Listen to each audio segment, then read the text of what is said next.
All right. Well, happy Tuesday, everybody, after a long weekend, hopefully. Excited to be here today. We are going to be talking about lead generation, which is a little bit, I think most of us are heading into 2025 with fear and trembling around, which is why we have Katie, because she knows more about it than we do. So we're excited to have this kind of call and dig deep into how you're thinking about things. So I thought we could just kind of go around quickly, introduce ourselves, make sure we have that level set. So obviously I'm Joy Yule. I own Winsome Marketing, and our guest today is Katie Mouton. Yeah, that's close enough. So I'm Katie Mouton. I am the Senior Manager of Demand Gen at BPM. And today's a kind of special day. It's my birthday. And like, what could be better to do on your birthday except talk right? about I thought it was a great way to celebrate with some of my favorite people. So at least have like a cupcake or something. Anyway, we're excited you're here. You're obviously one of the sharpest people we know, and we're very excited for this. Thank you. So, Ross, do you want to give a little intro? Sure. My name is Ross Henderson. I'm a senior executive consultant here at Winsome Marketing. I work with a lot of our clients on various things from content strategy to running projects, fractional marketing leadership, really anything that anyone needs, I'm here to help out.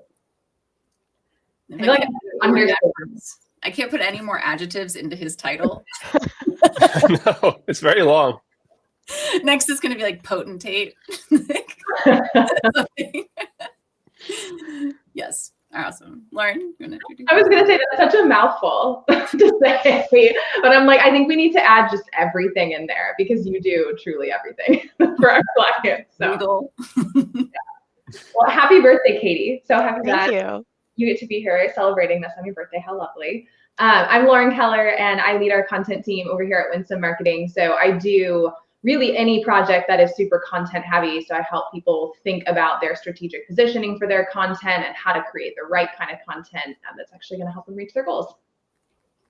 Which is deeply important for lead generation. So excited to kind of dive in. I think we've all, we all have these conversations. I think, for you, Katie, internally, obviously as the leader of that part of the organization, and then for us with clients. So let's talk a little bit about how we're thinking just generally about lead generation for 2025. Katie, as you put together your kind of annual plans and think about projecting into the new year, what's your mindset about lead gen going into next year?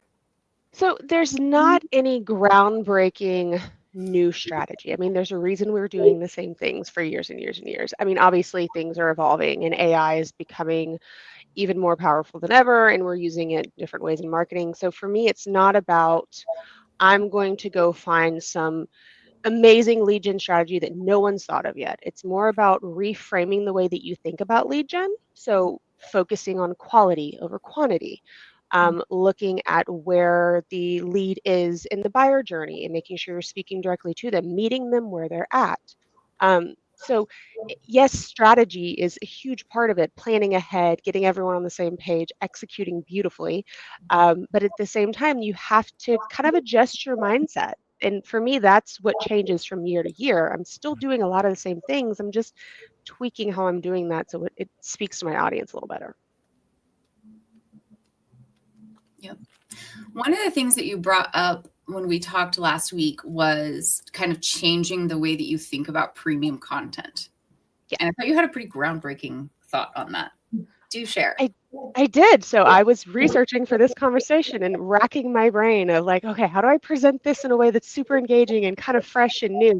And I came across this term that spoke to me because when I say at BPM, hey, I want to do gated content. I need some leads from a marketing pipeline. Let's do gated content. I get the gated content. We have to do gated content again. And I'm like, but it's great and there's value. And so I was researching and I found value exchange. And for me, it was like this light bulb went off and I went, oh, value exchange. It's true. I'm giving you something valuable. You're giving me something valuable. I want your email address. I need to be able to contact you and engage with you, but I have to give you something worth that effort for you. I always like to tell my team, the more you ask someone to do, the less they're willing to do. So if I am asking you to give me your name, your email, your phone number, your company, your industry, and I'm not giving you something that's equally as valuable, you're not going to be willing to do that. And so I was thinking about it, and I'm a mom. I have 3 beautiful children who love to make big messes. And if I'm looking for help with that, and I go, how do I get my kids to clean their room without arguing? Say I'm looking for some new groundbreaking strategy on that. And I'm on Google checking things out. I find this website, and I see an ebook. The reasons your child should clean their room. I am not there. I know why they should clean their room. It's messy, and I told you so. Those are the reasons why. I'm looking for how to get them to do it. Mhm. So it's about giving them the value that they need in order to get something back from them. Now, when I find the ebook, How to Get Your Child to Clean Their Room Without Arguing, I'm going to go, yes, that one, I need that. And that's the start of building a relationship. So when I then go, okay, well, how do I get my 6-year-old to eat his vegetables because he's not doing it? I'm going to go, oh, I found this really great ebook on this website about how to get him to clean the room. And that worked great. That added value to my life. I'm going to go check back there. And maybe they have something on how to get them to eat their vegetables. It's the same concept with B2B marketing. Mhm. I'm not going to give them something on cybersecurity when they're looking for how to do something with accounting. It's not going to speak to them. And just because a form is there does not mean they're going to submit it. If I could figure out a way to get everyone to submit a form, I would have lots and lots and lots of different jobs because everyone would want that knowledge. We can't force people to do anything, but you can provide them a value that's going to give them an equal exchange because I need something from them too. Mhm. I think that's really important. And I know that Lauren obviously has done so much with content strategy around that. And yeah, I mean, what kind of content do you think is working? I mean, Katie, I thought that was great. Yeah, it's a great metaphor. Great analogy. Yeah, it really is. I mean, what I'm hearing you say and what I'm seeing working well too for a lot of people is the action versus the theory. Like you don't need to explain oftentimes like the theory behind why you're doing something. You can save that for a sales conversation or for, when you're actually talking to someone face to face. You need to give them something that they don't have, and that's usually an action. They can walk away knowing that they can take what they have learned from you and put it into practice immediately. So things like calculators or quizzes or things that are interactive that give you kind of that instant gratification seems to work really well. And we're seeing a lot more signups from that type of content. Yeah, absolutely. So Ross, when it comes to trying to sell that idea to leadership who then has to commit to investing in that content, like, what is that? Is it data? Like, how do you create then a content strategy that gets across the finish line for something like that? I think so. I really like the framing of this as a value exchange and of being more of a transaction. Because if I wanted to, I could go out and get email addresses for like 10 or 20 cents by running ads on Facebook. But I don't want to do that, right? I want people who are interested, who are relevant, who want to hear what I have to say. So I think when you look at it as more of, okay, this is where we start selling, right? In this initial lead generation, ebook, premium gated content, whatever we call it, we're already selling. And we don't sell features, we sell benefits, right? We sell outcomes, we sell solutions. I think reframing it that way is a really positive conversation. In terms of selling it to leadership, I think being able to tie it back to that, bigger picture that I just talked about, of saying, okay, this is where the sales relationship starts. And a lot of the times I don't think it's even investing in completely blue sky, brand new content. A lot of the time you might have these resources within your business, things like calculators, things like Excel templates that your team already uses. And you can just take them and tweak them to be more suitable to a broad audience. So it's not necessarily that you have to go out there and sink a bunch of investment and resources and time into creating something completely new. It's more that you have to focus on how you're selling what you have today and getting people to participate in that value exchange. Mm-hmm. I think that parlays nicely into something that we also talked about last week, which was the idea of the interplay between marketing and BD and sales, which is historically something that's very difficult, right? Like marketers are creative professionals and salespeople are jerks. Like, there's this weird like tension and all that. And the reality is like, we're two sides of the same coin and we all want the same things. But I think it's very difficult to, think through what that handoff looks like. And I think one of the things that I would say, like, the technology, generally the lead gen technology or the innovations within the lead gen technology we're already using, tout this as like a primary benefit, right? The interplay between being able to pass leads off, being able to communicate about leads on the same platform, CRM over to Salesforce, whatever it may be. So Katie, talk a little bit about that, because I know that you are straddling those worlds kind of in your role, which is unique. And I think you're good at it. So yeah. Through that. Well, thank you. Yeah. Every role I've ever been in, I come in and immediately get told there's a gap between sales and marketing and BD, whatever you call your team. Every role. I can't think of one that hasn't been said to me on day one. And your job is to bridge that gap. And I go, okay, buckle up, kids. Here we go. And when you think about it and you bring up the technology, there's a divide there as well. Like when I have to set up a HubSpot and Salesforce integration and explain that to people, I always say they remind me of like siblings. You're going to force them to get along, but they're not going to like it. And I kind of feel the same way about marketing and sales teams in a lot of cases. And so we need sales. Marketing needs sales. Sales needs marketing. So it's building a relationship. Again, it's almost like the same value exchange that we're trying to get with our leads.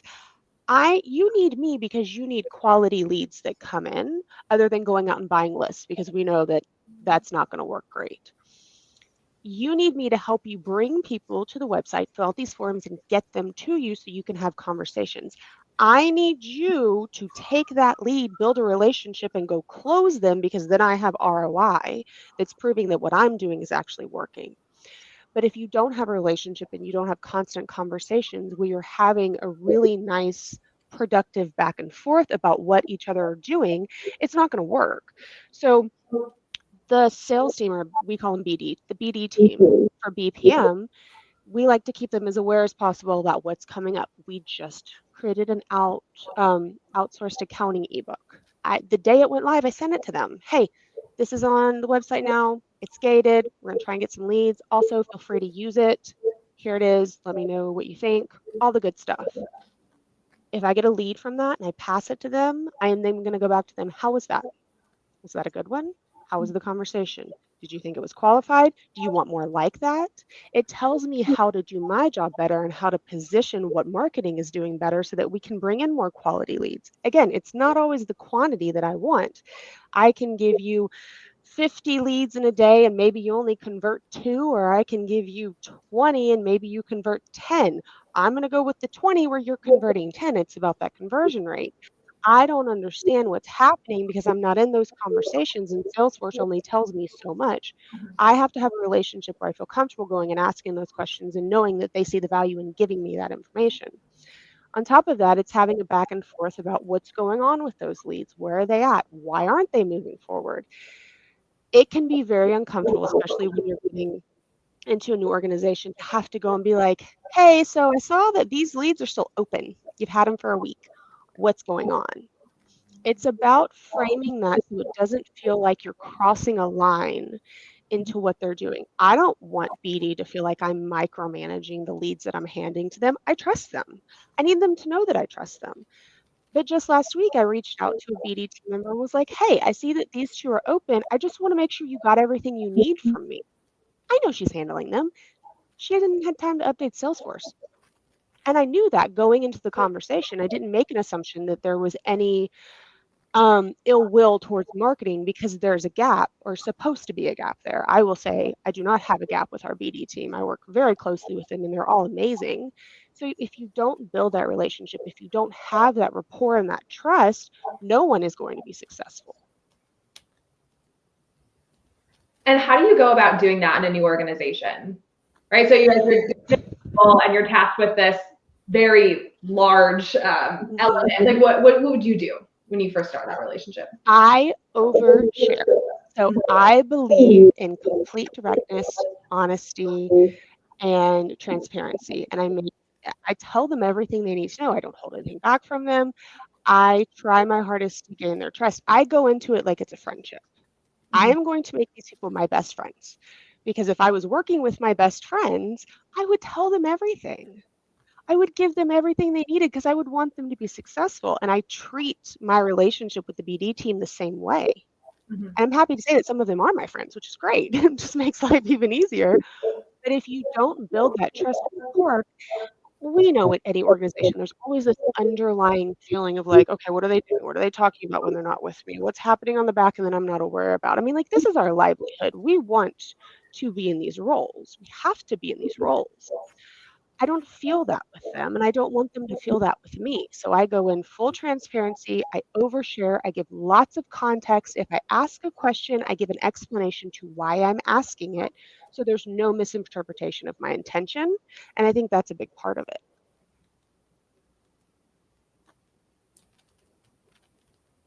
What about attribution? At the end of the day, we are all on the same team. Yeah. If there's a win, there's a win, there's a win. I want leads to close.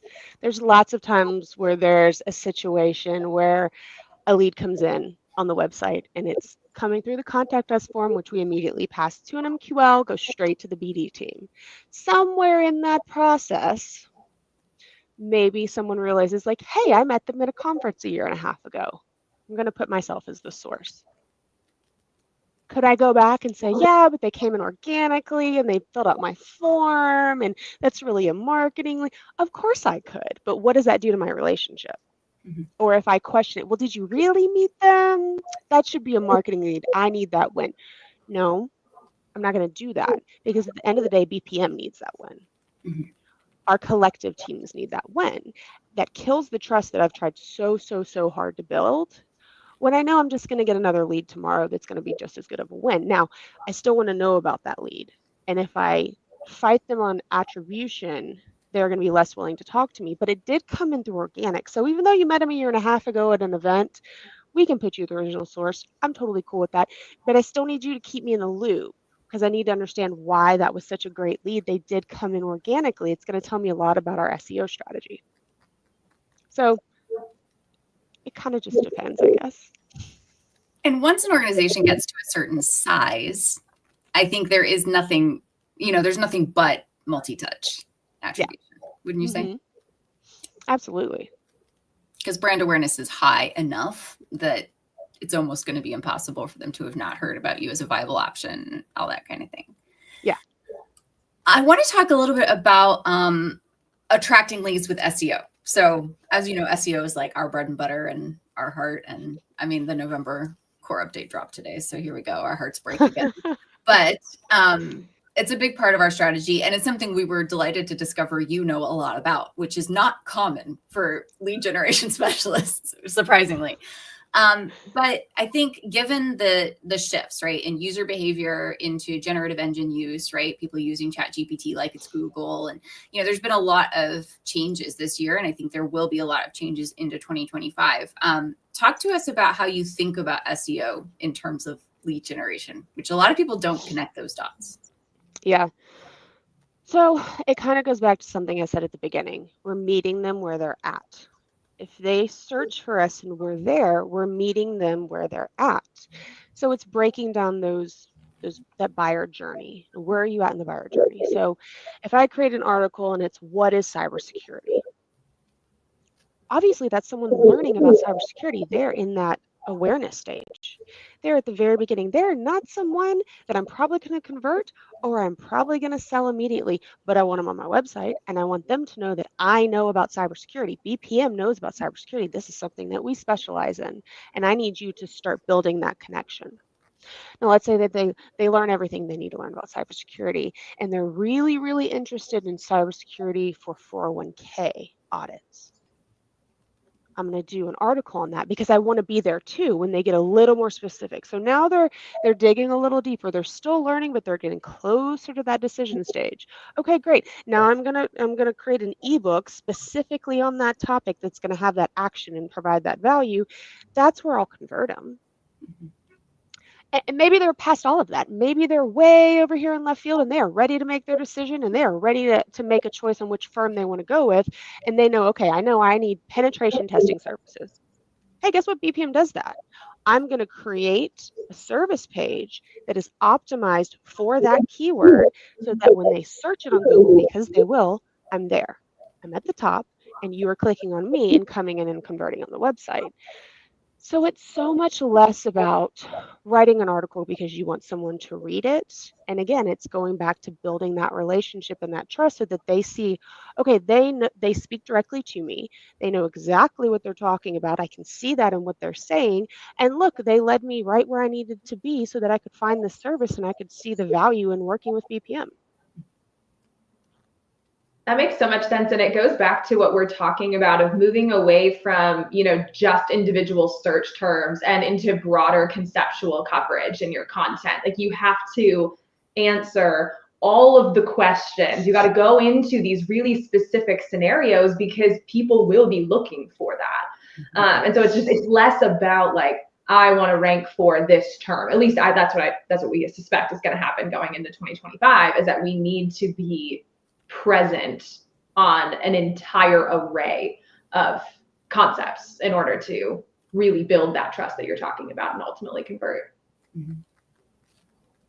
Yeah, and I think SEO is just one of those touch points, right? It brings people into your business, but once they're on your website, you need a way to keep them in your universe and to, have that ongoing conversation with them. You don't just want them to come to your website and leave, and then, maybe one day, a year and a half later, they find you again. You want to give them a hyper relevant call to action based on the point of the journey that they're at. So if it's someone searching for what is cybersecurity, maybe you want to offer them like an introductory email series that covers 5 basic cybersecurity lessons.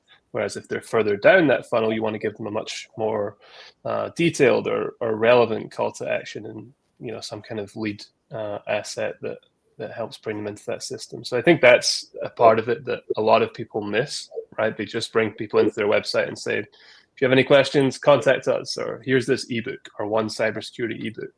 I think being able to tailor your CTAs to bring people more into your system and continue to have that conversation is something that's really important to building a more sustainable system.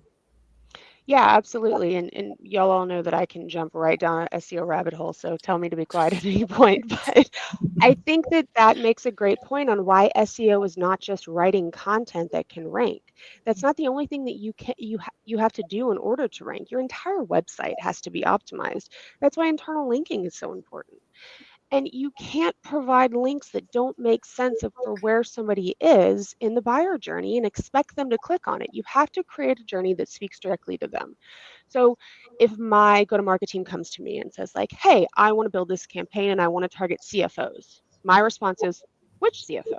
A CFO is not equal to a CFO is not equal to a CFO. There are so many different types. Are you a CFO with 20 years of experience and you're just looking for a little help because you lost someone and you can't replace them?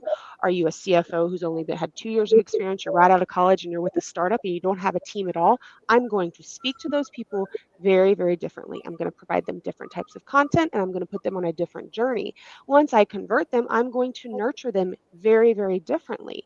So if you're not thinking about all the nuances of who this person is, how you speak to them and how you engage them, then it doesn't matter how much content you write and how well it's optimized for one keyword, you will not convert them, you will not generate a lead. So SEO content for us is a huge part of our lead gen strategy. We are doing amazing things with SEO content. We've seen massive growth over the last year because we focused on that, but that's not the only thing we're focusing on. It all has to work together.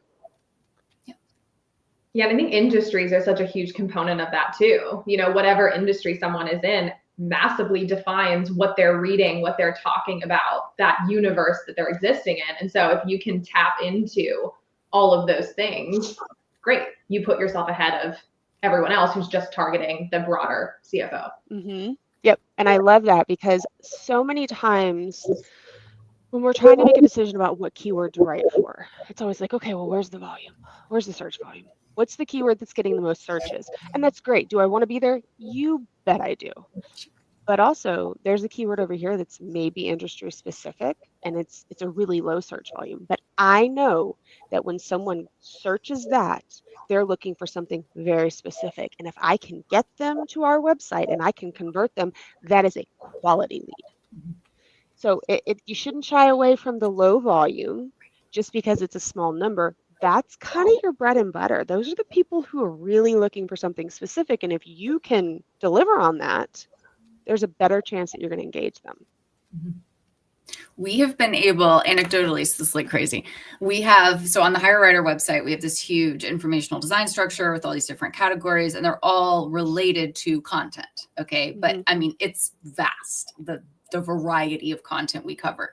And we have been able to take a blog that was on like the psycholinguistics of classical Chinese literature and convert a project for internationalization of SEO strategy for a large company. Like they converted through that blog. Like they found us there, and then we're and then it, you know, it ping ponged them to a couple different resources and places and stuff. But it was just this crazy, you know, kind of convoluted track that you could have never sat down and mapped and said, like, this is the intention of this. But it's because we were so intentional about creating very broad, like Lauren said, concept coverage for something that had all of these relationships. And I think it's one of those, like, many SEOs have been sleeping on the fact that latent semantic indexing is latent, right? Like there's this very passive area of the way that people think about, you know, of semantic relationships that just aren't exploited. And now that we have AI to accelerate content production, we can go in and exploit them. So like you said, Katie, if you start searching for, you know, a certain solution, you remember, you know, you're able to uncover multiple other solutions that are offered by that destination. And then it just creates this incredible stickiness, which is like the goal. Yeah. And I love the word intention. You have to think about search intention. You have to be intentional with how you write. You have to be intentional with how you're engaging. It's all about intention. And being on page one is the goal with SEO content. You want to rank on page one so that people find you. But that doesn't always mean that being on page two is going to get you there too. We just got a huge lead. I'm not going to name drop, but we got a really good lead that everyone's very excited about. And it came in from organic search. We're on page 2. But I know the exact page it came on. I don't know what they searched, but I know what page it came in on. And I know we're not on page 1 for that. But we had what they needed. We had the solution they were looking for when they searched, and they were willing to go to that second page, and we're now currently engaging with them. Amazing. So that's hashtag goals. And I think most organizations would like to get to the point where they have a mature enough SEO strategy to generate leads like that. Let's talk a little bit about the optimization, not necessarily of content itself, but the workflows, the processes. So we already started alluding to it, but you know, AI is a huge benefit when it comes to supporting what you're all essentially describing as like hypersegmentation, right? So getting to a place where it's not even just demographics, it's not even just psychographics, it's multidimensional data. That's intimidating to a lot of organizations who have not historically done it. And I think it can be a challenge to even consider, like, where do you start? How do you optimize workflows? How do you start branching off subsegments of your audience so that you're speaking to them in a way that feels hyper relevant? Because I would venture to say, and if we're going to talk about 2025, people's tolerance for getting answers that don't make sense or getting delivered content that isn't relevant is very low. To the point where I would say, like, if you're doing that, like if you're going after the highest common denominator, you lose.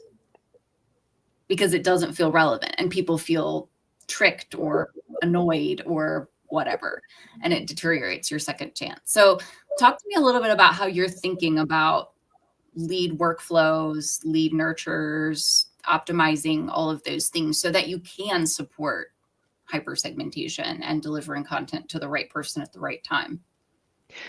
Yeah, and so I'm going to sound like a broken record, but it's about understanding who your audience is and where they're at. So if we have someone come in organically and they fill out a form for an ebook, I get their email. I'm going to nurture them. I'm going to try and build that relationship. They're not ready to go to BD yet. They're not in MQL. They live in my marketing pipeline, which is still extremely important.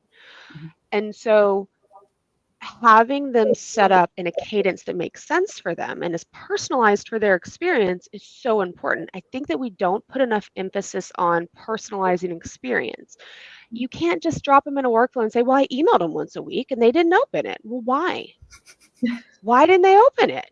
It's not relevant to them. Don't send them something about cybersecurity when they engaged with an outsourced accounting ebook. That doesn't make sense. Now, here's the fun part of it. And this is where I can, again, we're going to go down the rabbit hole if you let me. But these tools, these CRM tools and these marketing tools give you so much information that, again, completely underutilized. Let's say they come in on that outsourced accounting ebook that we just published. We get a lead in. Cool. I know that they're going to go in my workflow for outsourced accounting. I'm going to give them more relevant information. I'm going to try and get them closer to that decision stage so I can pass them to BD and bring them on as a client. But let's say that in the midst of that, they're exploring our website. We've created a journey on our website to kind of lead them where we want them to go. And in that journey, they visit the cybersecurity page. A door has been opened. You have to recognize when the door's open. You have to set yourself up for success when that door's open. Now, I can see that they did that. And in a non-Big Brother way, because you have to watch how creepy you are with this, you can send them something. Hey, I see you downloaded our outsourced accounting ebook. Did you know we have a cybersecurity ebook too? We'd love for you to download that. You can start engaging them in different services and different topics when they open that door. But if you don't have a workflow structure for your lead nurturing that allows you to do that, and if you don't have a journey on your website that takes them into different places and forces them almost to explore, you're not going to be able to engage and you're not going to see that open door. It's going to, on your end, stay closed when for maybe if BD was engaged, it would be open because they're having those conversations with them. I don't get to talk to people like BD does. I don't get to talk to people at all, except when they're on the website and when they're looking at our content. That is me speaking to them. And if I'm not speaking the right language and I'm not giving them what they need, they might as well not be there.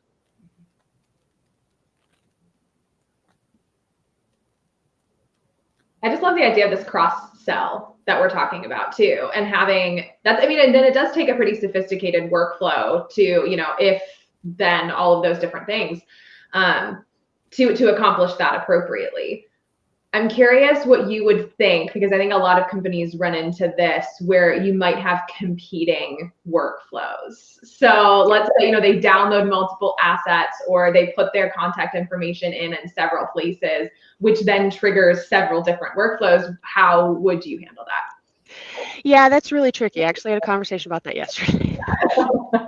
Because you don't want to overwhelm and oversaturate your audience, because then they're going to stop opening emails, they're going to stop clicking on things, they're going to unsubscribe, you're going to lose them. And so I think it's just being really mindful and figuring out different avenues that you can take things. So finding trends is a huge thing for me. I want to look at something and go, okay, I see that most of the people who downloaded our outsourced accounting ebook are visiting our cybersecurity page. I'm going to make sure that there's a branch on our outsourced accounting ebook workflow that triggers for cybersecurity, because I'm seeing that 70% of people do that. So those must correlate in some way. Or I'm going to go have a conversation with BD. What trends are you seeing? I'm going to have a conversation with our proposal team. What trends are you seeing when you're putting these proposals together? Where are you combining services often so that I can prep for that? There is no way for me to ensure that 100% of the time I'm going to get it right.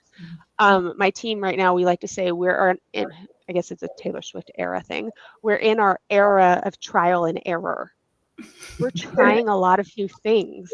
And so we're going to try that out. And if it doesn't work, cool, we're going to try something else. But if you don't try to get into their brain a little bit and figure out what that audience is interested in, you're going to miss that opportunity. So can it happen that people get multiple emails? Yes. Are there ways to set up workflows that prevent that from happening? Most of the time, yes. But you have to take a chance that you're going to get something right, but the trends are extremely important whenever you're setting that up. I think that's an important point. And Ross, I'm interested to hear your perspective, because essentially what you're describing, Katie, in this like trend identification is like the zoom out, right? So having somebody who's sitting and looking at the entire, not just system, but all the systems, how they fit together, how the workflows coordinate or don't. Like, I guess in your organization, Katie, that's your role. But Ross, as we think about, you know, our broader like client base or other organizations or things like that, like what are some of the ways that leaders need to be thinking about this? How often are they looking at it? How often should they be? Like, what are some of those principles? Yeah, I think that's a great question. I think not every one of our clients is lucky enough to have someone like Katie overseeing that process. And, that causes all kinds of issues, right? It causes that disconnect between sales and marketing that we talked about. And it causes maybe at times unintentionally a lack of care about how we nurture leads. I think one thing that sticks out to me from, some of the companies that we work with is a little bit of an insistence that everything has to be fully automated when it comes to lead gen. And I don't really agree with that, right? I think especially for companies that are maybe just getting started out in lead gen or relatively early on in their inbound or outbound journeys, you're not going to have a huge volume of leads to deal with. So if you have to work some of them manually at first to learn those trends before you set up all of these advanced automations and configure different triggers and get super granular about the different parts of your business, I think it's quite a good thing and quite healthy to have someone who's willing to roll up their sleeves and really get into that marketing pipeline and figure out, okay, here's how, people navigate through the process. Here are the different branches that we need to understand. So I think that would be my advice to our clients is, this is closing new business, right? It's hard work. It's not supposed to be easy. And sometimes you have to roll up your sleeves and, get your hands a little bit dirty and figure out how things work. Yeah, I totally agree. And I think you learn best by doing. And so, I would even go further to say, like, regardless of whether you have, 50 leads a week or 5,000 leads a week, knowing the mechanisms. And it also, I think, hedges you against the dehumanization of leads, right? Or you're looking at leads as a number and not remembering, like, behind every single one of these is a person. Who is that person? What are they thinking like? And I think as marketers, there's a spectrum of people who are either very not people or who are people, but either way, we don't see ourselves as salespeople. So it's not my job to talk to leads. And I think that can be a really limiting belief, right? Because like Katie has said so many times in this conversation, the coordination with BD is like a superpower, right? And it becomes so incredibly powerful when you can coordinate efforts. But I think if you don't understand how it works, you forget that there are humans on the other side of it, then all is lost. So would you say then that that is a risk of these technologies that are claiming to be able to give us leads at lightning speed, Ross? I think any technology is only as good as its pilot. And that applies to this technology as much as any other. Yeah, I think you're right. So as we think about moving into 2025, I think leaving on the technology note is a good one, because that's something every single person is being confronted with, right? Concepts like lead scoring being subject to technology, that's a big one, right? A lot of us right now are trying to say, lead scoring has historically been very much reliant on behavioral cues, right? Which has then retained some of the humanity, because humans are the ones doing those behaviors and you're trying to quantify the value of those behaviors. Mm-hmm. We're now being told, I think, in a lot of ways, between voice AI, from BD conversations, between the way that people are going through our website and how granularly we're able to track those movements, that so much of lead scoring can be and should maybe be automated, even down to like definitions of what behaviors are and what they mean. How do we feel about that? I think there's a value in the automation. I don't want to take away from that, because do I want to have to go through every single lead in my pipeline and figure out if they're engaged or not? There's no way to do it. I'd have to have 5 full-time people and then 5 other full-time people who work when they're off in order to make that happen. And even then, there's the question of, do I have enough resources? So there is value in the automation. I think what sometimes people don't think about is, I'm going to show my age, that set it and forget it mentality. We've all seen the infomercial, set it and forget it. No, you don't set it and forget it. You set it and then you review it and you analyze it and you figure out what's working and what's not working. And that's the human component that has to be there. It doesn't matter what AI tools you have. It doesn't matter what marketing technology you have. You have to make decisions based on your experience within your firm or your organization, and you knowing who you're talking to and who you're trying to engage. And so when I set up lead scoring, obviously the demographic plays a huge part in that. Who are you? What's your job title? Where are you located? What industry are you in? I have my priorities for the types of leads that we want to bring in, so I score accordingly. Again, like you said, what have you done? It's behavior based. Did you open my emails? Did you open 5 emails? Did you click on this link? Did you click on 20 links? Did you go to this page but not fill out the form? You're going to go score for all of that. But then there's the negative scores that a lot of people don't take into consideration. You did all this beautifully. You got 100 points. You're sitting there for a month and you don't visit my website. I want to take some points away because in my mind, you're not engaged. All of those things wrap up into this beautiful lead score. You get to a threshold, you pass it to BD. There's another human component that has to happen there where I have a conversation with BD. Hey, I passed you 5 leads through lead scoring last week. How did those go? Oh, well, I tried to reach out to them. They didn't engage with me or they said they weren't interested. Okay, so trial and error. They were not at the right score. That's a human thing I have to figure out. I can't automate that conversation. They weren't at the right score. Let's make some adjustments. Or maybe it's, well, in this industry, the score is 100, but in this industry, the score is 150. Again, I can't automate that. That's something that I have to talk to BD about and then make intuitive decisions about. And so while automation has its value, it's extremely important to automate that process so you get the information you need very quickly and in real time. You have to still have that human element to take it to the next level to make sure that you're making the decisions so that you can see the ROI behind doing all of this. And, I think there's a broader conversation too about lead scoring in general, because I know we have a client base who I swear it's almost divided 50-50. I feel like we've got 50% of our clients who love lead scoring, want to do it. We have 50% of clients who don't do lead scoring at all.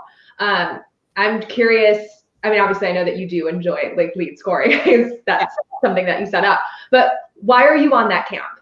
And what value do you feel like that provides over, not scoring your leads? I think it gives you an edge because you know exactly what they're doing. Like if I have someone that has a lead score, I know they're engaged. Again, it's that automated thing that I want that information quick, that instant gratification. If I go in and say, okay, well, they have a lead score of 150, I know that they're engaged. I know that they have done something in this list of actions or person in this list that is meaningful to me. And I can look at that engagement and it's tangible. If I don't have lead scoring, it opens up a lot of questions. Am I willing to go through every single contact in my technology and look at their activity and try and see if I can figure it out? Do I have time for that? I don't. And so for me, lead gives me that extra boost of information that I need to make a quick decision. It also allows me to pass it to BD while they're engaged. So let's say that I'm doing it manually, that I'm going in and trying to figure out who's engaged with what I've been doing. And I see, oh, well, 3 days ago, they did all of this on my website. I see them as engaged, passed to BD. That was 3 days ago. I can't even tell you what I did 3 days ago. I have no clue. It is in and out of my mind. But if lead scoring happens, I automate the pass through to BD, then BD's getting them while they're engaged. They're able to start building that relationship. Now, it's not as easy as just saying, hey, BD, here's a lead, go do your thing, because BD tends to go for the win. Hey, let's set a meeting. These people are not there. So again, it goes back to that relationship that you have with BD and feeling comfortable to go to them and say, hey, I'm going to pass you these leads. Let me explain who these people are. And let me give you some advice and maybe some recommendations on how to continue the engagement that I've started. Let me give you everything that I can. I'll give you the list of pages on the website they've been to. I'll give you the list of emails they've opened and the links they've clicked. I will give you everything you need.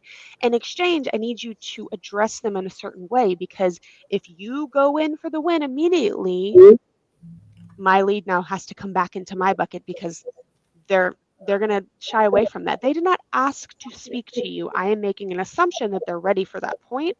And there has to be a level of respect between the roles so that they understand, okay, this is a marketing lead that Katie is saying is ready to go for me. I need to build that relationship. They didn't ask to talk to me. And there's a misconception that everyone's going to see that the same way. Yeah, absolutely. Sounds like a daily conversation to have, you know, when you have these leads that are automatically going over. And especially if you're in a bigger company where you get lots of leads every day. It's like you need to stand up with your BD team every day to just review. Mm-hmm. Yeah. Yeah. And I think there needs to be too an ongoing shared understanding of the value of various behaviors. Because I think one of the things that I thought you said that was good was what is meaningful to me, right? So there is so much context, and we've already talked about hyper-personalization and some of the things that we think are extremely relevant for us as, you know, people who are going and, you know, doing lead gen strategies for 2025. Like, there, I think, also has to be an understanding of what the definition of these various behaviors means, right? So like you had said before, like going to an article that what is cybersecurity is perhaps a different weight than going to an article that has what is cybersecurity planning for mid-sized technical companies in the Midwest, right? Like there's a different, even it's technically the same behavior, but it needs to be weighted differently because the kind of content they pursued indicates a different kind of interest, perhaps. So I think it's a lot more complex than people think. And then that leads to a lot of misunderstandings when we pass leads over and it's, okay, well, if they came in through organic, this is what it means. Like that's just a one-to-one. Yeah. And I mean, that opens up the whole other can of worms that I feel like as marketers, we are challenged every day with, where do I talk about BPM within that content? There's always going to be the fun little conclusion like, oh, BPM's here to help you. Yay, us. And it's great. And we have to have that. But if I work BPM in throughout the article, is it going to seem salesy? Is it going to turn someone off if I'm talking about us when really they're looking for information on something specific? There's a misconception from people outside of marketing that if they came to our website, they want to talk to us, that they want to learn about us, that they're interested in BPM. And it's just not the case. I can get them interested. I'm going to do everything I can to get them interested, but I have to ease them into it. If we go head first in, it is not going to go well. So it's a challenge that I'm facing because I want to make sure that I am respectful of the people that are asking something from me. You have goals as well outside of marketing, whether you're BD, whether you're a partner, whether you're the go-to-market team, you have goals. I have to be respectful of that, and I need to collaborate with you to make sure that we're both getting what we need out of this. And so that's one of the challenges that I'm facing in the last few weeks is how do I work BPM into my conversation and SEO content so I can show the expertise without it coming across as I'm trying to shove us in your face, because that's not what you're looking for. On that, Katie, what is your view on the communications coming more from the firm as BPM or from, say, the leader of your cybersecurity practice? Is it more about building that personal relationship, or is it more about the firm brand? Yeah, and so I go back and forth on this. And there's times where a lot of things come from BPM. So it's a standard nurturing workflow. They've downloaded an ebook. I'm not going to spend the time at that point. It doesn't provide value for me to have to create 5 different emails with different people sending them. And it doesn't make sense. The resource, it's just a bit too much at that point. If it's come from a webinar where there was a speaker that they engaged with, again, it's about building trust in that relationship. That process has already started. So I might have the nurturing workflows come from the speaker of that webinar. If they met someone at an event, I'm probably going to have it come from them because, again, building that relationship. Why would I start from square one when I'm already on square 3? I don't want to go backwards. I want to go forwards. So when it makes sense, I think you should absolutely utilize the SMEs and the people who you want to eventually get them to work with. But at the same time, where is the value in doing that? Because we all have limited resources. I only have so many people on my team, and there's a million things that we could do. What's going to get us to that next step the fastest, but also make sure that we're doing it in the right way? Oh, sorry. Go ahead, Joy. No, go ahead. I was just going to ask a follow-up question. I was going to say, it's really like quiet luxury. So it's like, that's how I view that in terms of how you talk about your brand and SEO content. It's like, you need to come in with such a confidence that you know exactly what you're talking about, and you don't just scratch the surface with some of these concepts. You use your specialized knowledge. You give away your specialized knowledge in your content, because that shows, wow, these people know what they're doing, without you having to say your company name everywhere. I think having, as we talked about earlier, those strategic internal links, like, okay, this resource pairs beautifully with this set of blogs. That's a nice way to show, okay, this is my company, this is who we are, and then we can kind of get them to continue talking.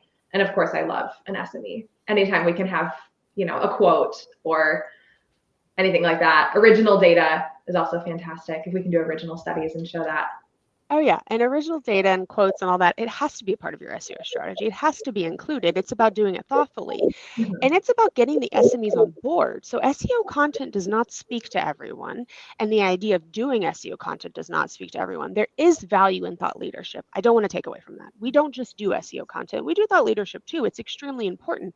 I am not going to drive people to the website with thought leadership, but I'm going to have it there available just to continue to show that expertise and build that relationship. An analogy I like to use whenever I'm explaining SEO to people at the firm is, if I'm looking for new tires and I go to a website who says they're all about tires and all I find is 50 pages of mufflers, I'm out of here. I need tires. I don't want mufflers. Your one page of tires does not build confidence for me. I'm going to go to a web page that has 50 pages of tires. That's what I'm looking for. So you can expect someone to come to your site. We'll go back to cybersecurity. I've got one page on cybersecurity. I'm a cybersecurity expert. I'm going to say it all over that page. But I look around and there's nothing else. You have to put more into your efforts. If you want to show someone you're an expert, show them you're an expert. Again, it's that word intention that I love so much. Do it intentionally. Make really good decisions about, if I'm in this person's headspace, what am I thinking and what I'm looking for? And you have to go in with confidence. Sometimes it's completely false confidence, but you got to start somewhere. And so I go in going, okay, this is what they want from me. This is it. I'm going to give it to them. Sometimes it falls flat and I go, okay, so maybe that's not what they wanted from me. Let me try this. I get back in their head. They are humans. And I think, you know, what we said earlier about dehumanizing the lead, you can't do that. These are people and they have thoughts and they have ideas, and you have to kind of get into that realm a little bit. Agreed. In the few minutes we have left, this has been fascinating. I have a lot of ideas of things that we need to think about for this year, but let's talk a little bit about like what's out and what's in. What do you think you're leaving behind, or what are you leaving behind or diminishing the importance of in 2025 first, and then we'll talk about what we're adding. Yeah. I want to preface this by saying I'm not leaving anything behind. We are not going to stop doing anything that we're currently doing, because everything has a purpose in marketing. I think it's more about, what am I going to focus on for lead gen, and what is the expectation that we are going to generate leads through a specific channel. So for me, social media is amazing, and I don't want to take away from that strategy, because we do tons of social media, and I have an incredible person on my team who is building a brand new social media strategy for 2025. Would I love leads to come from there? Absolutely. Is that the intention of our social media strategy? No, it's not. There's not an expectation that she's just going to rake in the leads from organic social media. It's not going to happen.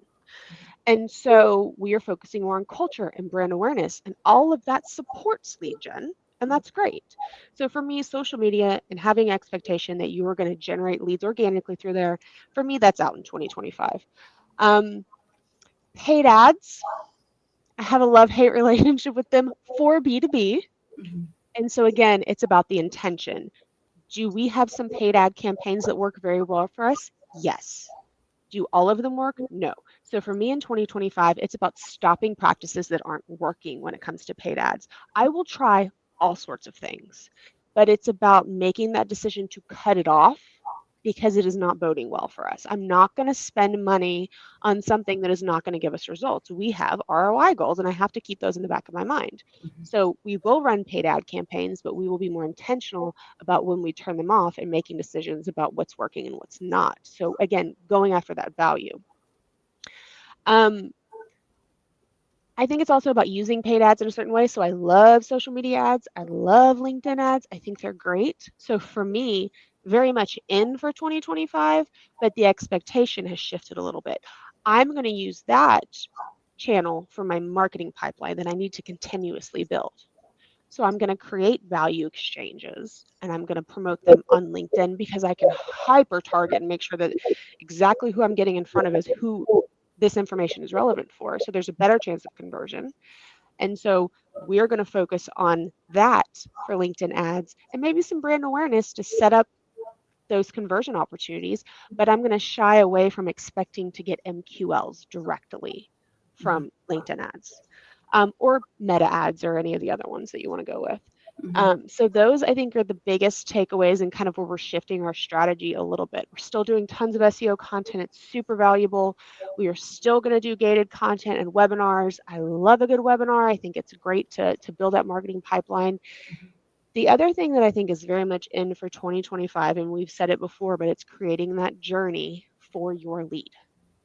And I want to be clear when I say lead, I just don't mean potential client. Your existing clients, if you have more than one service, are also leads.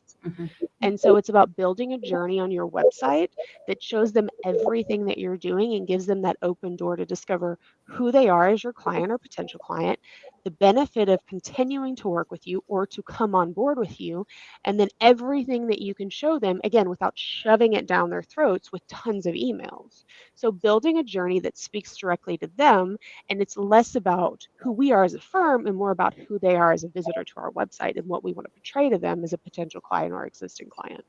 Yep. It's a good list. Thanks. Lauren, what do you think's out and in for Lead Gen 2025? I feel like from a content perspective, what I'm seeing is going to be out is going to be those like really, really broad type of ebooks in general. And I know we're still going to probably do them. Don't come at me in the comments. I just think that like the bigger picture, super high level theoretical overview concept type ebooks are not going to give us the quality leads that we want going into 2025 because of the call of personalization that we're talking about. I think we need to be hyper specific. We need to get niche and not be afraid to do that and know that this one ebook is not going to speak to everyone. That's okay. But it did speak to 10 people who are going to pay us a lot of money, and that's super valuable. So I feel like that is going to be very in for 2025, niche, out, broad.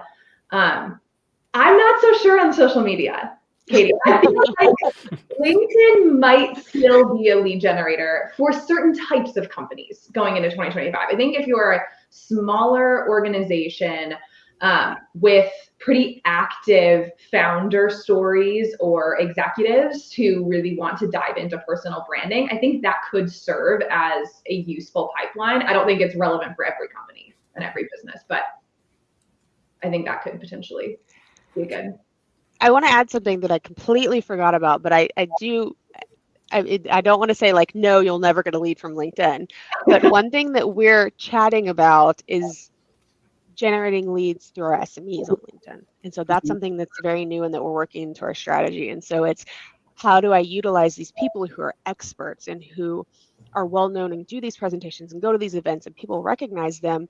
That's a lead gen opportunity. So our social media strategist works directly with our SMEs on the posts that they create and what they're doing on their personal pages as well. So I do think you're right. There's still definitely an opportunity from just a brand perspective for us. It's just not going to be what drives the needle at this time. Yeah. That's fair. Ross, what do you think is out and in for Lead Gen? Yeah, final thoughts. I know we're coming up on time, but I think a common thread from both what Lauren and Katie both said, and maybe from our conversation as a whole, is intention is very important, right? So be intentional about the different channels you're using, how you use them. If you plan to use social media largely for awareness, be clear about that intention and set expectations accordingly. And I think the other common thread that has really run through the conversation is relevance, right? I think we need to meet people where they're at in the journey. I think things that, tactics or strategies that disrupt people, things like cold email or Facebook ads, LinkedIn ads, etc., that are too salesy, they disrupt people's journeys. And I don't think people want to receive those kind of messages or respond particularly well to them. I think what's going to work well is meeting people where they're at. So things like inbound strategies, SEO content, building custom journeys through your website and through the various resources you have, taking a more advanced approach to lead scoring that helps you deliver more tailored and relevant messages. All of that, I think, is very much in. I think so too. All right. I would guess that people are going to have lots of questions about lead scoring and all the mechanisms we talked about. So we'll pass those along to you, Katie, in all your spare time. You can feel free to answer them. I will make time. I always do. Well, thanks for being here, guys. This was great. I appreciate the time. And I think, yeah, lots of good intel and lots of wheels turning in my head as far as things we can think about as we're putting together 2025 strategies and all that. Appreciate you guys. Have a good rest of your day. Thank you.